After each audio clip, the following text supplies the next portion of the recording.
In '98, U.S. embassies in Kenya and Tanzania were bombed, killing more than 200. In 2000, bin Laden claimed responsibility for al-Qaeda striking the U.S. Navy ship Cole, killing 17. Since the Gulf War, UN weapons inspectors had been overseeing destruction of Iraq's WMD as U.S. and British enforced no-fly zones and harsh UN sanctions had caused immense suffering.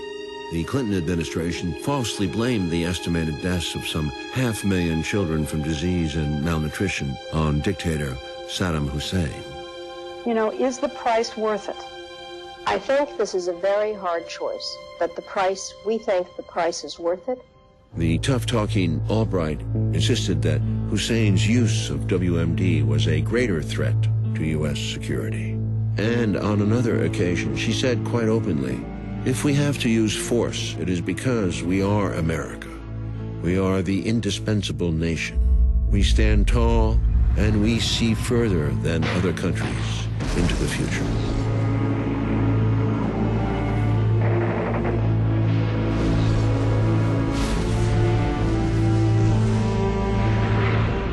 Although the United States faced no clear threat from hostile nations, the Clinton administration proved even more tough-minded on defense than their Republican adversaries, and squandered the supposed peace dividend in a new wave of spending.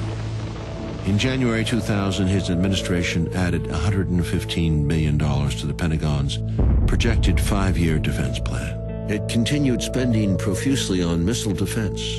Clinton also refused to sign the Ottawa Landmines Treaty and oversaw a significant increase in U.S. arms sales to almost 60% of the world's market by 1997. Without due process and the right to privacy, each of us is essentially living at the mercy of the surveillance state.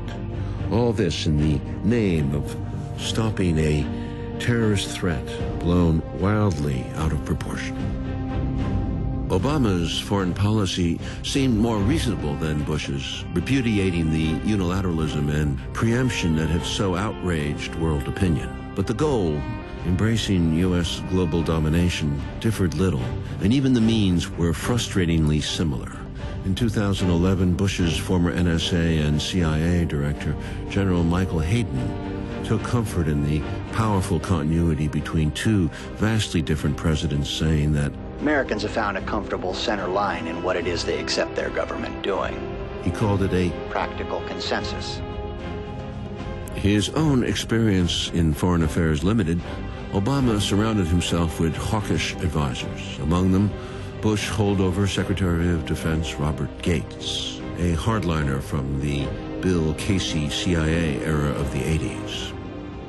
Hillary Clinton, as Secretary of State, was equally hawkish. In an early speech, Clinton presented a version of American history steeped in unvarnished triumphalism and historical amnesia. So let me say it clearly. The United States can, must, and will lead in this new century. The Third World War that so many feared never came. And many millions of people were lifted out of poverty and exercised their human rights for the first time. Those were the benefits of a global architecture forged over many years by American leaders from both political parties. It would be difficult to find and ask the millions killed over many decades of American interference in their countries what they thought.